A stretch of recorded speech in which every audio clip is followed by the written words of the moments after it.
ছেলে বিদেশ থেকে টাকা পাঠাইতেছে, খুশি। ছেলে বিদেশ থেকে টাকা টুকা ঠিক মতো দেয় না বা কামাই রোজগারি কম, জিজ্ঞাসা করবেন কেমন আছেন, কি এর বালা, আমরা আর বালা কি, হ্যাঁ কি সমস্যা কি তা চাচা, এ ফোলাগারে কত ঋণ ফিন কইরা সুদে টাকা নিয়া কিস্তিতে টাকা লইয়া বিদেশ পাঠাইছি, তেয়ন টাকা পয়সা পাঠায় না, আর বালা কি। তাহলে উনি দুঃখী কেন, টাকা নাই,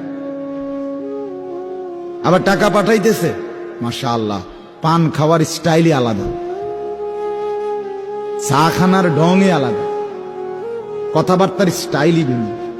কেমন আছেন, আসি আল্লাহর রহমতে, আপনাকে দোয়ায়, দশজনের দোয়ায় আল্লাহ ভালোই রাখছে। কেমনে ভালো, এতে আল্লাহর রহমতে টাকা পাঠায়, আমরা তার মা আমি আমরা মিল্লা খাইয়া পইরা ভালো আছি।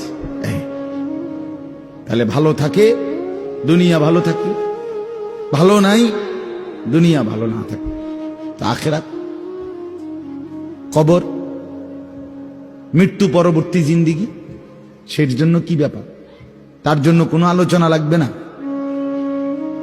এর জন্য কোনো কথা নাই। তাইলে কারো মধ্যে এই আলোচনা নেই, স্বামী স্ত্রী পরস্পরের আলোচনা, এই ঘর সংসার বাজার, খাট ফার্নিচার পালং সোফা, হ্যাঁ